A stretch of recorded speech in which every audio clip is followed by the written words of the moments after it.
অনেক দিন পর আবার একটা নতুন ভিডিও নিয়ে এলাম। আসলে আমি ব্যস্ততার কারণে ভিডিও দিতে পারি না। যাই হোক, আশা করি সবাই খুব ভালো আছো।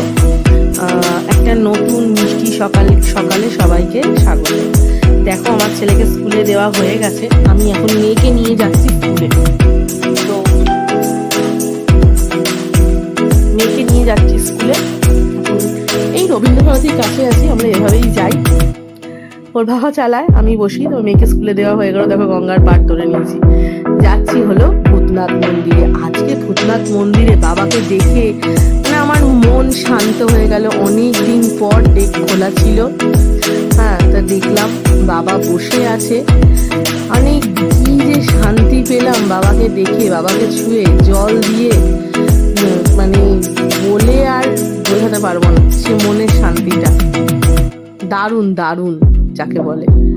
আমি ভীষণ ভোলে বাবাকে মানি, ভীষণ ভীষণ। তো উনি ছাড়া আমি জানি আমি উদ্ধার নই। সত্যি কথা বলতে আজকে আমি সবকিছুই দেখো এই ভূতনাথ বাবার জন্য। ভূতনাথ বাবা বলো, মহাদেব বলো, বাবা বড় কাছারি বলো, ওনার তো অনেক নাম, সবই এই মহাদেবের জন্য। সত্যি কথা বলতে গেলে উনি ছাড়া আমি সত্যি উদ্ধার নই। ওনার কাছে আমি রোজ আসতাম, এই ছেলে মেয়েকে স্কুলে দিয়ে আমি এখানে রোজ আসতাম ভূতনাথে, কিন্তু সকালবেলা হয়ে ওঠে না। সকালবেলা যদি মানে ঘরের কাজটা করে স্নান করে বেরোনো যায়, গরমকালে হয়, শীতকালে তো হয়ে ওঠে না অত সকালে স্নান। তো এই চায়ের দোকানগুলো দেখতে পাচ্ছ পর এখানে আমি স্কুটিটা রেখেই মন্দিরে ঢুকবো। আমি ওই মাটির ভাঁড়ে করে জল কিনে আর কি বাবাকে দিচ্ছিলাম। মানে আমি ঢুকেই অবাক। প্রথমে দেখি নন্দী মহারাজ বসে আছে এরকম। এখানে সাধারণত এরকম খোলা থাকে না, যেটা সকালের দিক বলেই খোলা। যারা বাবার এই বেশ, মানে বেশ বলতে কি অরিজিনাল এই লিঙ্গ যারা দেখতে চাও, তাহলে এরকম সকালবেলা যেতে হবে। 4টে থেকে মোট কথা মন্দির খুলে যায়। আর এই দেখো সোনার পাত দেওয়া পুরো, আর এই বাবা বসে রয়েছে। আর বাবার ওই উল্টো দিকে দেখো বজরংবলী আছে, গণেশ আছে, গণেশ বাবা আছে, ঠিক আছে। আর এই বাবার ত্রিশূলটা পুরো সোনার। মানে এই দেখো বাবার একদম অরিজিনাল।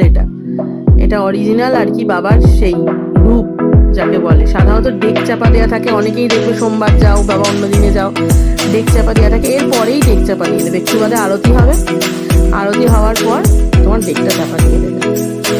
মানে আজকে আমার ছুঁয়ে বাবাকে অনেক দিন পর ছুলাম, অনেক দিন পরও দেখলাম না। সত্যি বলছি, আমার মনটা মানে সত্যি ঠান্ডা হয়ে গেল। আমি ওই জন্য সকালবেলা মেয়েকে দিয়েই আমি একটু দেখে আসি, দর্শন করে আসি। তারপরে দেখো এই মন্দিরে দাঁড়িয়েই তোমাদেরকে বলছিলাম, একটা ভিডিও করেছিলাম মন্দিরে দাঁড়িয়ে। তো তারপর ওখান থেকে বেরিয়ে গেলাম আমরা স্কুটি করে, গঙ্গার পাড় ধরে আবার এলাম বাগবাজার। এই হলো তোমার ভূতনাথ মন্দিরের বাইরে। এগুলো হলো ডালার দোকান। এখানে মালা, ঘটে করে জল, তারপর তোমার মিষ্টি, লাড্ডু, যে যা দিয়ে পুজো দিতে চাও বিক্রি হয়। আর তোমার ওই ঘটের মধ্যে থাকে সিদ্ধি গঙ্গা জল, দুধ গঙ্গা জল, এগুলো থাকে, গোলাপ জল থাকে, ঠিক আছে, ঘি, মধু সব পাবে। এটা হলো পাশের বজরংবলীর মন্দির, সেখানেও ছোট্ট একটা মহাদেবের এইরকম শিবলিঙ্গ বসানো আছে। আমি ওখানেও যাই, দেখো পাশে একটা।